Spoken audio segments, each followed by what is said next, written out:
একটা লোক বের হয়ে গেছে। আপনাদের এখান থেকে একটা লোক বের হয়ে গেলে সে আপনার কি হয়? কাস্টমার। আপনার কাস্টমার।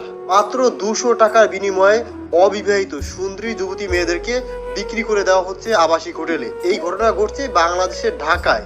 বর্তমান সময়ে কোন হোটেলে এই সমস্ত মেয়েদেরকে পাওয়া যাচ্ছে তা আমি আপনাদেরকে এই ভিডিওতে ভিডিও সহকারে জানাবো। হোটেলে যখন আসেন কাস্টমার গুলো কি হোটেলে ডাইরেক্ট আসেন না আপনারা নিয়ে আসেন? কারণ আমাদেরকে রুম আলাদা থাকে আর ওদের জন্য আলাদা।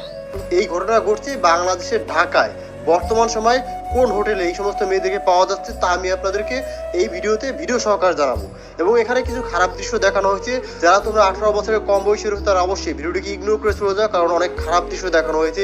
কি করা হয়েছে এই যুবতী মেয়েদের সাথে তাও দেখাবো, এবং এই ভিডিওতে রয়েছে প্রত্যেকটি মানুষের জন্য শিক্ষা। চলুন সরাসরি আমরা মূল ভিডিওতে চলে যাচ্ছি। একটা লোক বের হয়ে গেছে। হ্যাঁ, ভিতরে কেউ আছেন? জি, ভালো আছেন আপনি? হ্যাঁ জি। আপনার নাম কি? আপনাদের এখান থেকে একটা লোক বের হয়ে গেলে সে আপনার কি হয়? কাস্টমার। আপনার কাস্টমার। দৈনিক আসেন না মাসে আসেন না একটানা থাকেন, কিভাবে কি? না, এখানে আমি 2 দিন পর পর আসি। 2 দিন পর পর আসেন। থাকি। আচ্ছা, আপনি একটু বিস্তারিত আপনি একটু জানতে চাই, বলবেন? আপনাদের এখানে ম্যানেজার অনুমতি নেওয়া আছে। আমরা ভিডিও শুট করতেছি, তার অনুমতি নিয়ে আসছি। দেখছেন তারা কেউ আসে নাই, তারা বলছে অনুমতি দিয়েছে। আমরা একটু বিস্তারিত জানবো আপনাদের কাছ থেকে, সত্যটা বলবেন? বলা তো যায়। আপনি এই লাইনে কতদিন যাবত আছেন? আমি এই লাইনে প্রায় 1.5 বছর হয়ে যাচ্ছে বর্তমানে আছি। এটা ছাড়া অনেকগুলো কাজ আছে, সেই কাজগুলো করে মানুষ জীবন জীবিকা নির্ভর করে। তাহলে আপনি এই কাজ কেন বেছে নিছেন? আমার যদি এই কাজ বেছে এই কারণে নিছি যে আমার জব করতে যে যদি আমার দেহই যদি দিতে হয় তাহলে ওরকম টাকার আমার প্রয়োজন নেই, তাহলে দেহ দিয়ে আমি টাকাটা কামাই করি। আপনি কি মনে করতেছেন যে অন্য কোনো কাজে দেহ দিতে হয়? অবশ্যই আমি এর জন্য পরিস্থিতির শিকার হয়েছি অনেক জায়গায়। অনেক জায়গায় পরিস্থিতির শিকার হয়েছেন। আচ্ছা, এই কাজটা থেকে ফিরে আসা যায় না? আমার মনে হয় না যে আমি এই কাজ থেকে আর ফিরতে পারবো। কারণ যদি কেউ আপনাকে সুযোগ দেয় এই কাজ থেকে ফিরে আসার জন্য, বা কেউ অফার দেয়, বা কেউ আপনাকে ভালো ছেলে আপনাকে বিবাহ করে সুখী রাখতে চায়, তাহলে আপনি কি করবেন? আমাদের মতন এই সমস্ত লাইনের মেয়েদেরকে কখনো সেরকম অফার দিবে না, কিছু ক্ষণিকের জন্য আর সময়ের জন্য, যেটা বাস্তব। কেউ কি আপনার জীবনে কখনো কি এরকমের কোনো অফার দিছিল, বা কেউ কি আপনাকে কোনো সরল পথ দেখাইছিল যে এই পথটা ভালো, এই পথে গেলে তোমার জীবন ভালো হবে, বা এই পথটা খারাপ, এটা ছেড়ে আসো, বা আমি তোমাকে বিবাহ করবো, এরকম কথা কেউ বলছিল? বলছে তো অনেকে, কিন্তু আমি অ্যাকসেপ্ট করিনি, কারণ আমি বিশ্বাস করি না। কারণ সে মানুষটা আমার কাছে আসছে, সে দেখছে আমি এগুলি করি, সে দেখে শুনে কখনো আমাকে গ্রহণ করতো না। আমিও তো আসছি, আমি দেখছি আপনি এই কাজ করেন। এখন সাপোজ আমি উদাহরণস্বরূপ আপনাকে বলছি, আমি আপনাকে প্রস্তাব দিলাম যে মনে করেন যে না, আপনার একটা সুন্দর জীবন আমি উপহার দিব, বা বন্ধুরা, এই যে মেয়েটিকে দেখতে পাচ্ছেন এই মেয়েটি কিন্তু জীবন সঙ্গী খুঁজছে। মানে আপনাদের মধ্যে যদি কেউ এই মেয়েটিকে বিয়ে করতে চান তাহলে কিন্তু বিয়ে করতে পারেন। এই মেয়েটির নাম্বারও কিন্তু দিয়ে দেওয়া হবে। তো পুরো ভিডিওতে বিস্তারিত থাকছে, ভিডিওটি মনোযোগ সহকারে দেখুন। যাবেন সঠিক পথে। সেরকম পারফেক্ট মানুষ হলে অবশ্যই ফিরে যাব। যদি আমার মতো একজন আসে? আলহামদুলিল্লাহ। হ্যাঁ, আলহামদুলিল্লাহ, চলে যাও। এখন তো আপনি 2 হাত ভরে টাকা কামাইতেছেন, জানি যে এই কাজে অনেক টাকা, এটা আপনাদের মুখের কথা। আমি তো আল্লাহ না করুক আমি কোনোদিন করি নাই, কিন্তু এই কাজে অনেক টাকা আমি শুনছি। এখন যদি সে আপনাকে নিয়ে রাখে অল্প কিছু টাকার বিনিময়, অর্থাৎ শুধু বাদ দিব আর ভালোভাবে রাখবো, এখন সেখানে কি আপনি থাকতে পারবেন? অবশ্যই আমি মেনে নিতে রাজি। আপনি মেনে নেবেন? জি।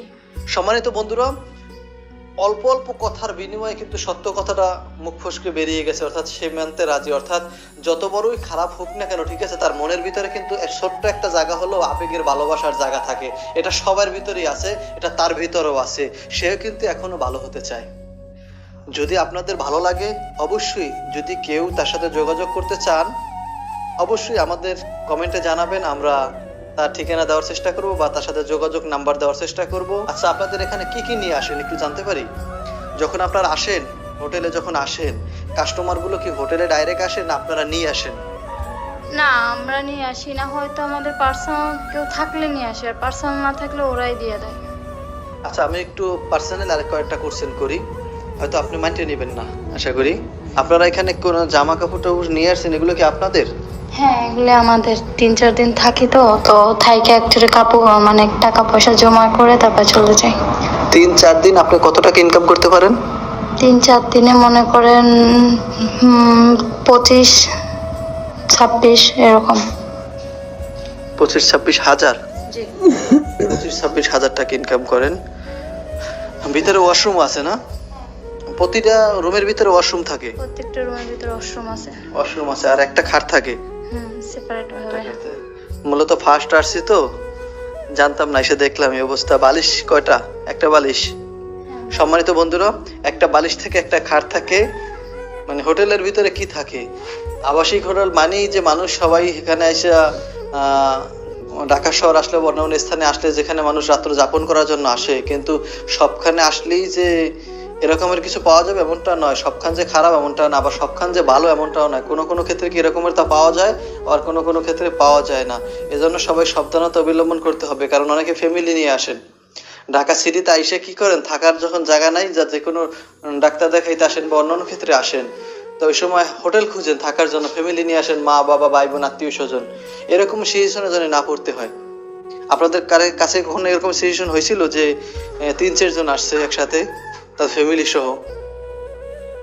আসলে আমাদেরকে দেখায় না, কারণ আমাদেরকে রুম আলাদা থাকে আর ওদের জন্য আলাদা, এই জন্য মানে করে না। হোটেলের ভিতর বাক বাক রুম আছে, যারা রাত্র যাপন করে ভালো মানুষ হিসাবে তাদের জন্য রুম আলাদা, আর যারা এই কাজ করে তাদের জন্য রুম আলাদা। জি।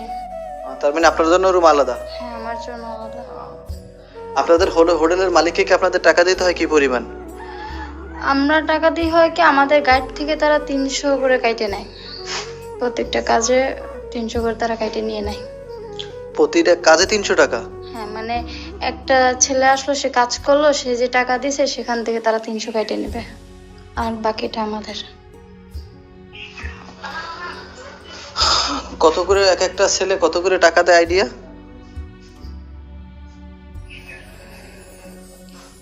500 করে দেয়।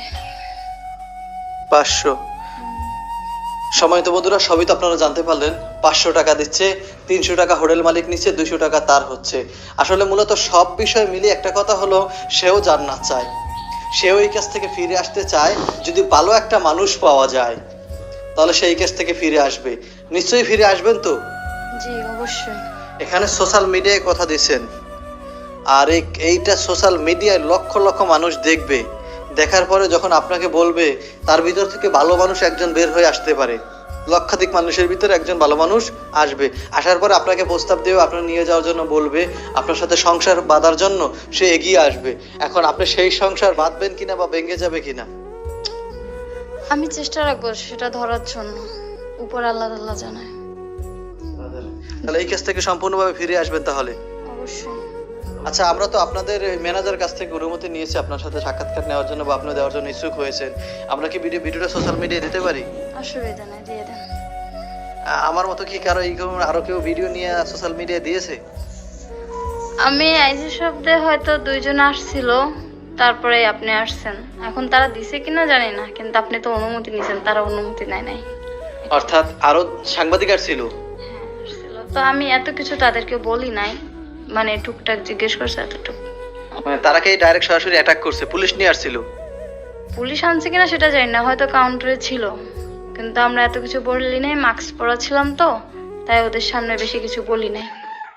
এই যে মেয়েটাকে দেখতে পাচ্ছেন, এই মেয়েটি ছাড়াও বাংলাদেশের এরকম অসংখ্য মেয়ে রয়েছে যারা আসলে আর্থিক কারণে বা টাকা পয়সার সমস্যার কারণে এই পথে পা রাখছে। আমরা অনেকেই এই সমস্ত মেয়েদেরকে খারাপ বলি, কিন্তু আপনাকে এটাও বুঝতে হবে যে এই ধরনের মেয়েরা কিন্তু পরিস্থিতির শিকার হয়ে আসছে। কিন্তু ধর্মীয় দিক থেকে যদি আমরা বলি, এটা অবশ্যই অনৈতিক এবং খারাপ কাজ, এবং এই ধরনের কাজ মোটেও করা উচিত নয়। এই ভিডিওটি শেয়ার করার মূল উদ্দেশ্য হচ্ছে সোশ্যাল অ্যাওয়ারনেস তৈরি করা, কারণ এই ধরনের কাজে কখনোই লিপ্ত হবেন না, এবং এই ধরনের কাজকে আমরা কখনোই সমর্থন করি না। আপনারা যদি জানতে চান যে এক্স্যাক্টলি কোন হোটেলে এই কার্যকলাপ চলে, তাহলে কমেন্টসে লিখে জানাবেন। আমরা পরবর্তী ভিডিওতে সেই হোটেলের নাম সহকারে আপনাদেরকে দেখাবো এবং কিভাবে হচ্ছে। এটা কিন্তু বর্তমান সময় শুধুমাত্র একটা হোটেলে নয়, ঢাকার বিভিন্ন আবাসিক হোটেলে এই ধরনের কার্যকলাপ চলছে। যদি আপনারা এই ধরনের কার্যকলাপ কোন হোটেলে চলে তা জানতে